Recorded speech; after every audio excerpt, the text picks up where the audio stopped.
anyone who's just tuning in, we are on book 2 in chapter, what is it, 6, 7? Hang on a second here. Chapter 7. We are on chapter 7 of book number 2 in the Fellowship of the Ring.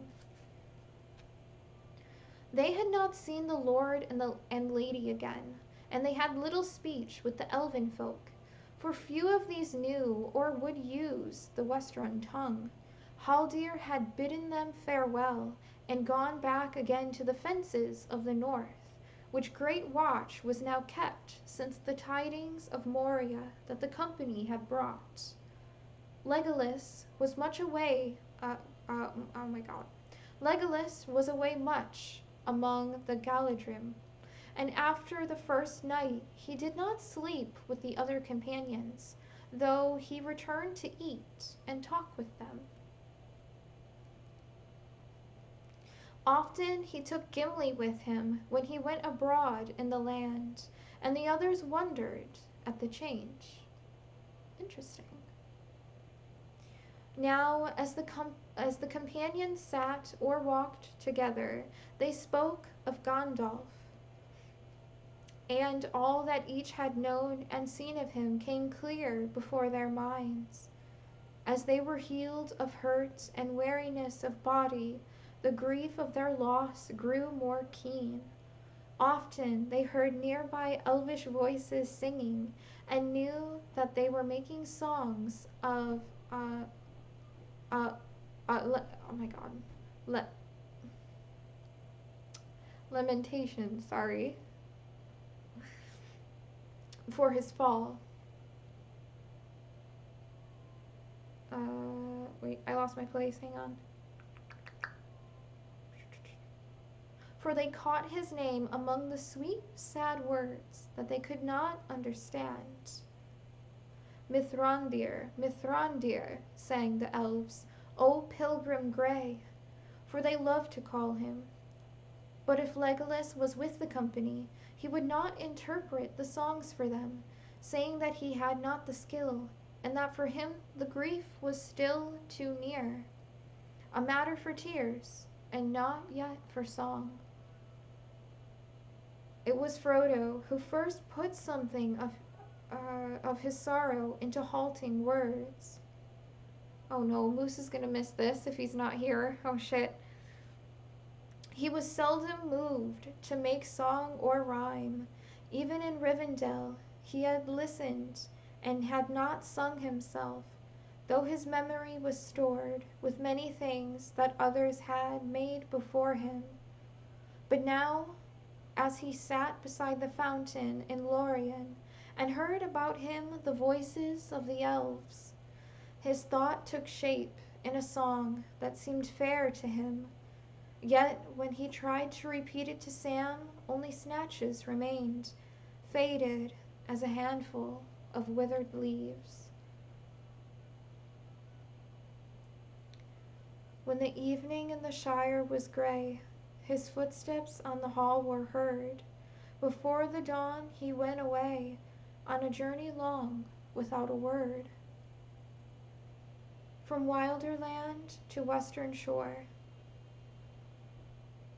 From wilder land to western shore, from northern waste to southern hill, through Dragonhair and Hidden Door, and darkling woods he walked at will. With dwarf and hobbit, elves and men, with mortal and immortal folk, with bird on bough and beast in den, in their own secret tongues he spoke. A deadly sword, a healing hand, a back that bent beneath its load, a trumpet voice, a burning brand, a weary pilgrim on the road. A lord of wisdom throned he sat, swift in anger, quick to laugh, an old man in a battered hat, who leaned upon a thorny staff. He stood upon the bridge alone, and fire and shadow both defied. His staff was broken on the stone. In Khazad-dûm his wisdom died. "Why, you'll be beating Mr. Bilbo next," said Sam. "No, I am afraid not," said Frodo, "but that is the best I can do yet." "Well, Mr. Frodo, if you do have another go, I hope you'll say a few words about his fireworks," said Sam. "Something like this: the finest, oh my god, the finest rockets ever seen. They burst in stars of blue and green, or after thunder golden showers came falling like a rain of flowers." Though that doesn't do them justice by a long road. No, I'll leave that to you, Sam, or perhaps to Bilbo. But, well, I can't talk of it any more. I can't bear to think of bringing the news to him. One evening Frodo and Sam were walking together in the cool twilight. Both of them felt restless again. On Frodo suddenly the shadow of parting had fallen. He knew somehow that the time was very near when he must leave Lothlorien. Okay, Vi and Amelie, thank you so much for stopping by. It was good to have you. I hope to see you again here soon. Again, I'm not going to be streaming tomorrow or on Thursday. I'm going to try to come back Friday, but, you know, with me studying for this exam, I might find that I need to put the pedal to the metal. So, in any case, I hope to see you soon. I hope you have a good one and a good week if I don't see you until like the weekend or whatever.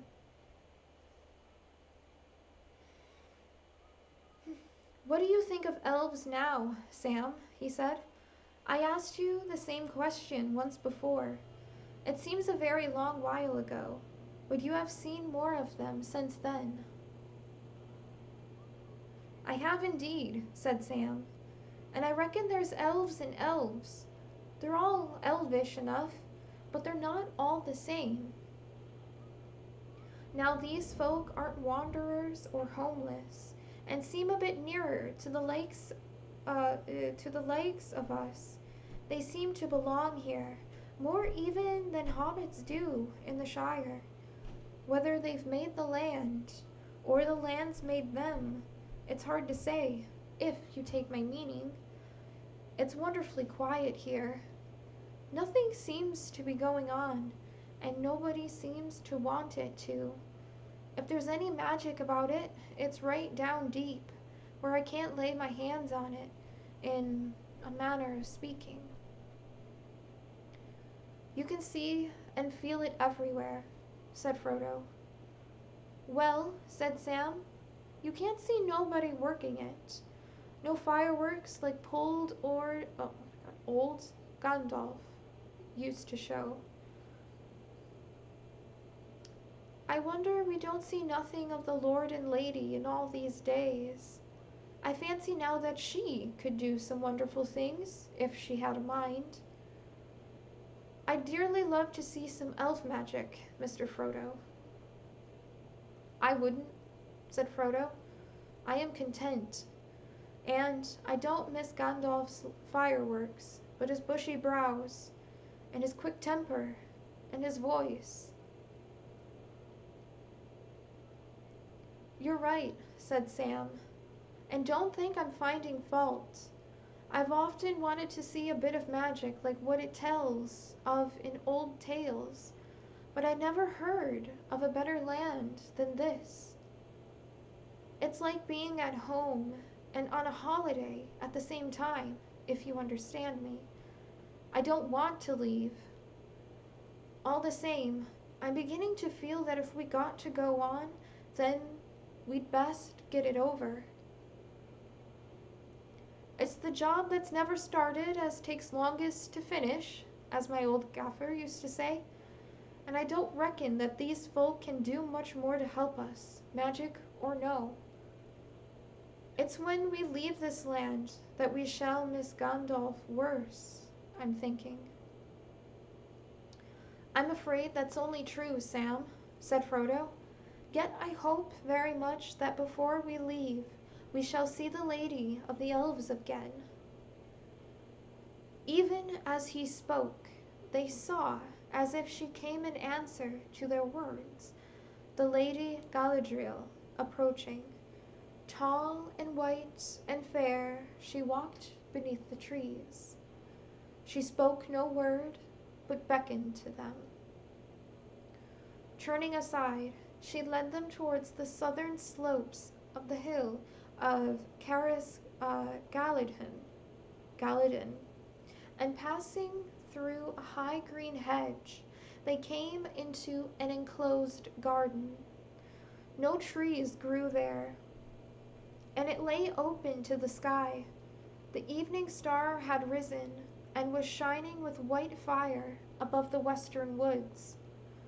Down a long flight of steps the lady went into a deep green hollow, through which ran murmuring the silver stream that issued from the fountain on the wall. At the bottom, upon a low pedestal carved like a branching tree, stood a basin of silver, wide and shallow, and beside it stood a silver ewer.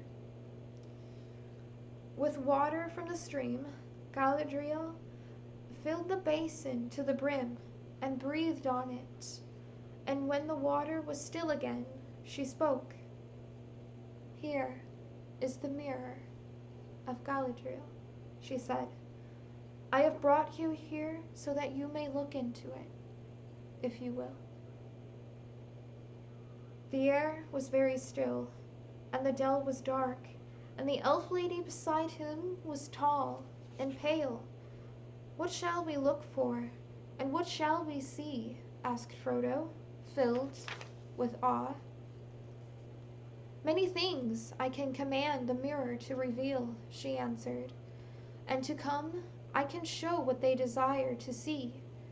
But the mirror will also show things unbidden, and those are often stranger and more profitable than things we wish to behold.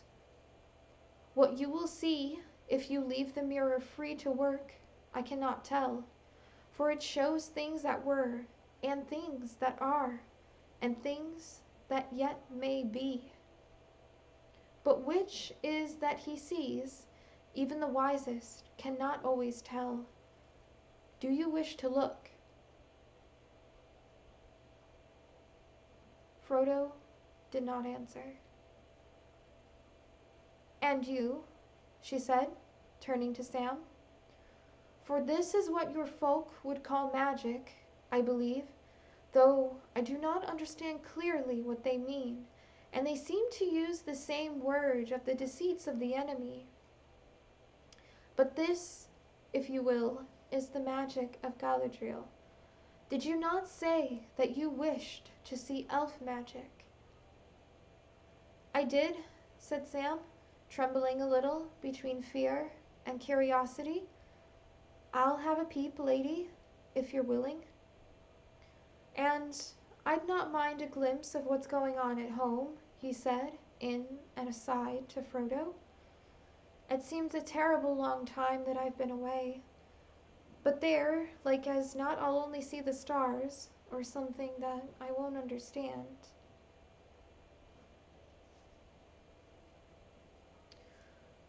"Like as not," said the lady with a gentle laugh. "But come, you shall look and see what you may. Do not touch the water." Sam climbed up on the foot of the pedestal and leaned over the basin. The water looked hard and dark. Stars were reflected in it. "There's only stars, as I thought," he said. Then he gave a low gasp, for the stars went out.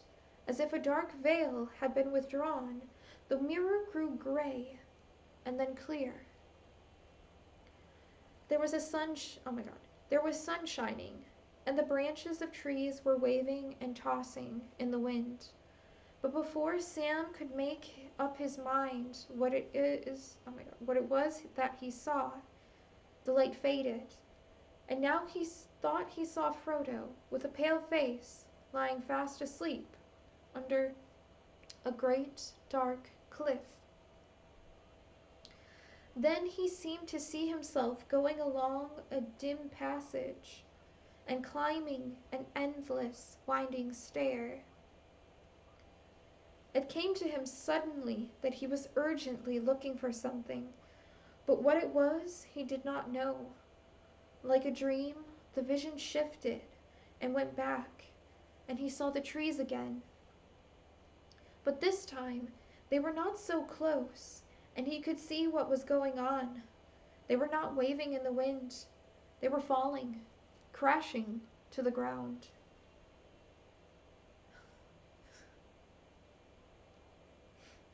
"Hi!" cried Sam in an outraged voice. "That there's Ted Sandyman a-cuttin' down trees as he shouldn't. They didn't ought to be felled. It's that avenue beyond the mill that shades the road to Bywater. I wish I could get at Ted. I'd fell him." But now Sam noticed that the old mill had vanished, and a large red brick building was being put up where it had stood. Lots of folk were busily at work. There was a tall red chimney nearby. Black smoke seemed to cloud the surface of the mirror. "There's some devilry at work in the Shire," he said. "Elrond knew what he was about when he wanted to send Mr. Merry back."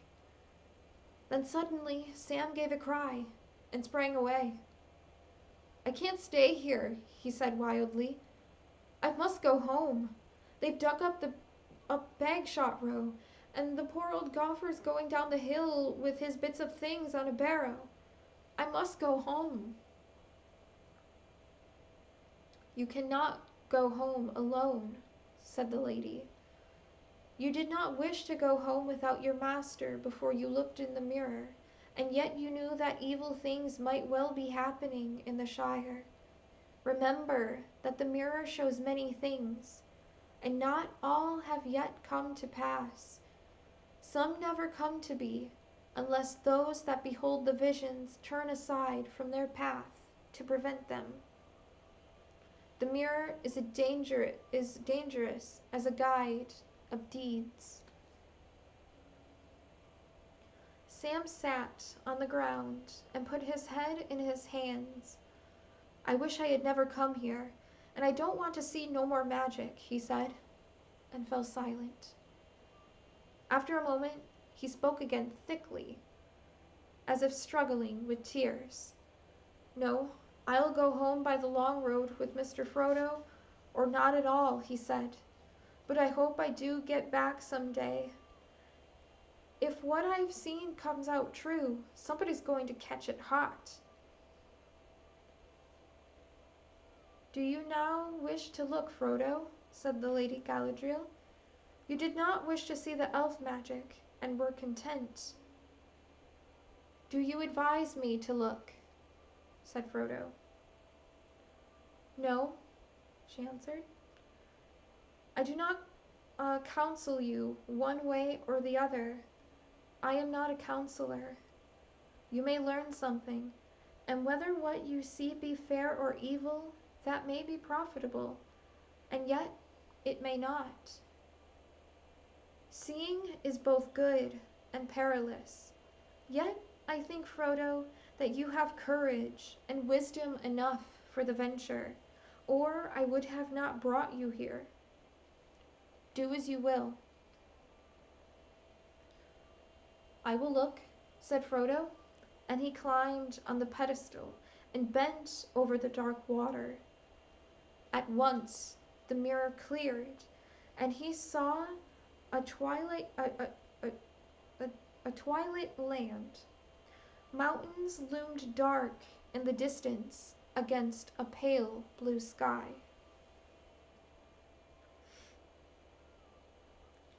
A long gray road wound back out of sight. Far away a figure came slowly down the road, faint and small at first, but growing larger and clearer as it approached. Suddenly Frodo realized that it reminded him of Gandalf. He almost called aloud the wizard's name, and then he saw that the figure was clothed not in gray, but in a white that shone faintly in the dusk, and in its hands there was a white staff. The head was so bowed that he could see no face, and presently the figure turned aside round a bend in the road and went out of the mirror's view. Doubt came into Frodo's mind. Was this a vision of Gandalf on one of his many lonely journeys long ago, or was it Saruman? The vision now changed. Brief and small, but very vivid, he caught a glimpse of Bilbo walking restlessly about his room. The table was littered with disordered papers. Rain was beating on the windows.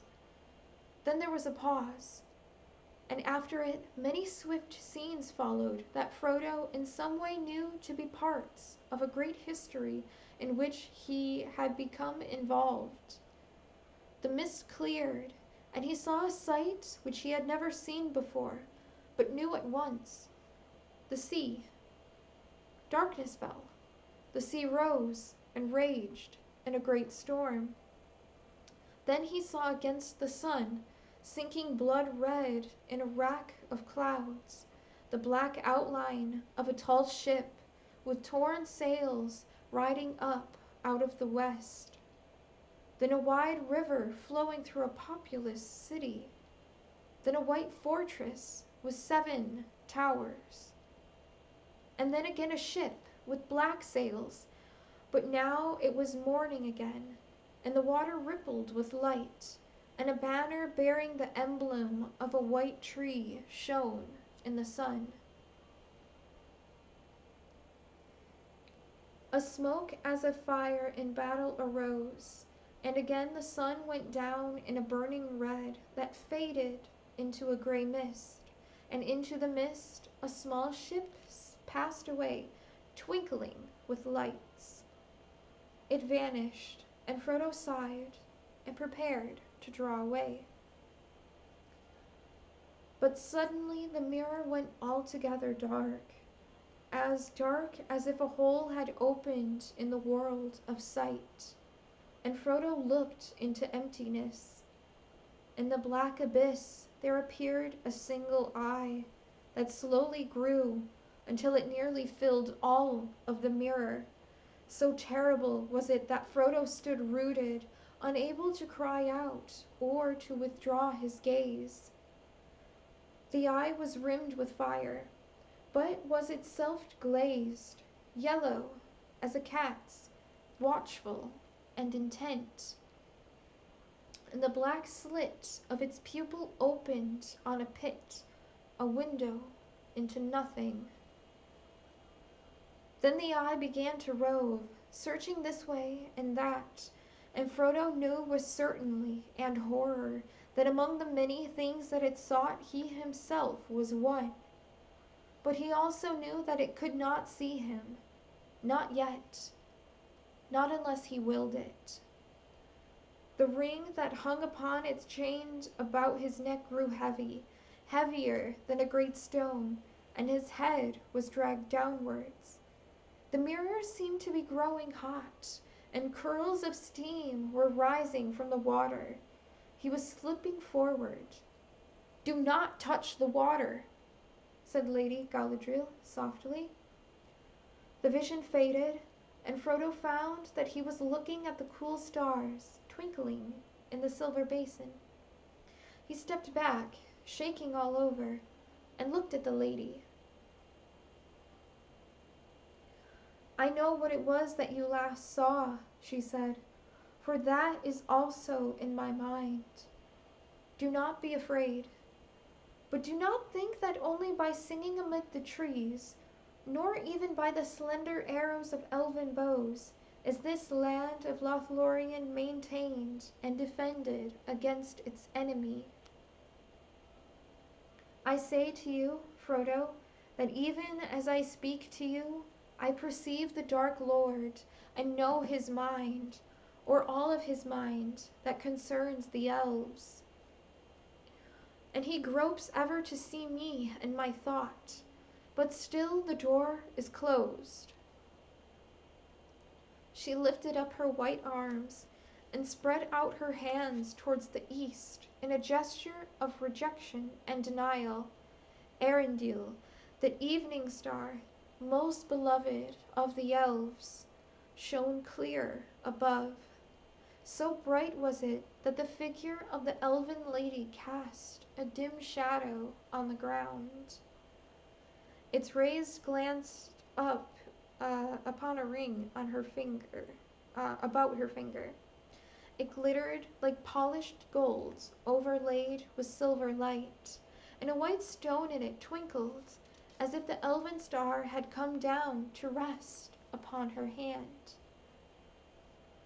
Frodo gazed at the ring with awe, for suddenly it seemed to him that he understood.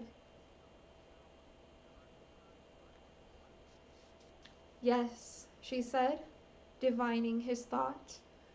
"It is not permitted to speak of it, and Elrond could not do so. But it cannot be hidden from the ring-bearer and one who has seen the eye. Verily it is in the land of Lorien, upon the finger of Galadriel, that one of the three remains.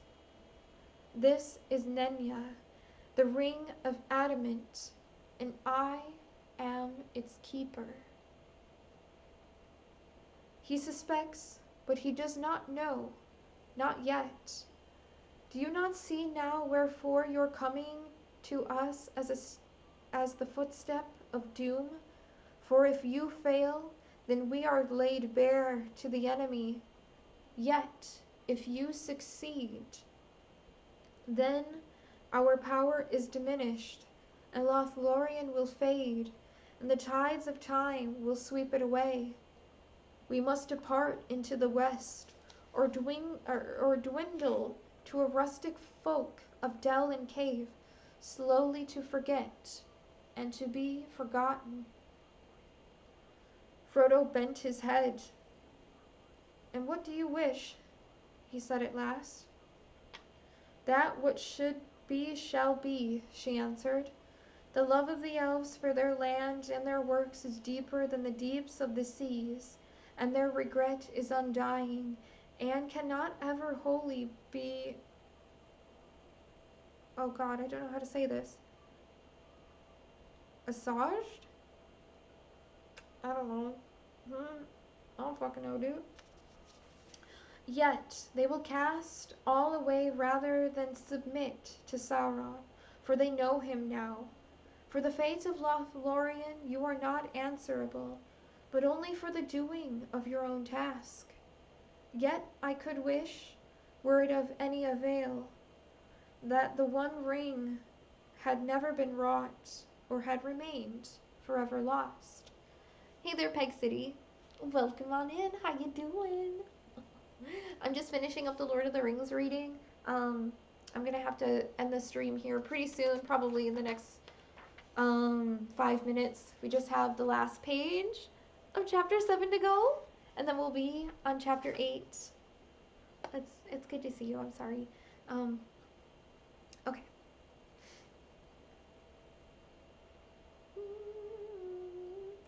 "You are wise and fearless and fair, Lady Galadriel," said Frodo. "I will give you the One Ring, if you ask for it. It is too great a matter for me." Large William, thank you so much for the follow. Welcome on in. It's good to have you. Hi, I'm Faye.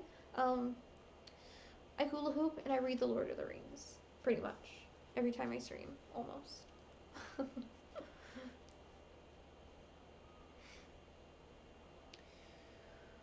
Galadriel laughed, with a sudden clear laugh. "Wise the Lady Galadriel may be," she said, "yet here she has met her match in courtesy. Gently are you revenged for my testing of your heart at our first meeting. You begin to see with a keen eye. I do not deny that my heart has greatly desired to ask what you offer. For many long years I had pondered what I might do. Should the great ring come into my hands, and behold, it was brought within my grasp. The evil that was devised long ago works on in many ways, whether Sauron himself stands or falls. Would not that have been a noble deed to set to the credit of his ring if I had taken it by force or fear from my guest? And now, at last it comes. You will give me the ring freely. In place of the Dark Lord, you will set up a queen, and I shall not be dark, but beautiful and terrible as the morning and the night, fair as the sea and sun and the snow upon the mountain, dreadful as the storm and the lightning, stronger than the foundations of the earth. All shall love me and despair. She lifted up her hand, and from the ring that she wore there issued a great light that illuminated her alone and left all else dark. She stood before Frodo, seeming now tall beyond measurement, and beautiful beyond enduring, terrible and worshipful. Then she let her hand fall, and the light faded. And suddenly she laughed again, and lo, she was shrunken, a slender elf woman, clad in simple white, whose gentle voice was soft and sad. I passed the test, she said. I will diminish and go into the west and remain Galadriel. They stood for a long while in silence. At length the lady spoke again. Let us return, she said. In the morning you must depart, for now we have chosen, and the tides of fate are flowing. I would ask one thing before we go, said Frodo. A thing which I only meant to ask Gandalf in Rivendell. I am permitted to wear the one ring. Why cannot I see all the others and know the thoughts of those that wear them? You have not tried, she said. Only thrice have you set the ring upon your finger since you knew what you possessed. Do not try. It would destroy you. Did not Gandalf tell you that the rings give power according to the measure of each possessor? Before you could use that power, you would need to become far stronger, and to train your will to the domination of others. Yet to do so, as ring-bearer, and one that has borne it on finger, and seen that which is hidden, your sight is grown keener. You have perceived my thought more clearly than many that are accounted wise. You saw the eye of him that holds the 7 and the 9. And you did not see and recognize the ring upon my finger. Did you see my ring? She asked, turning to Sam.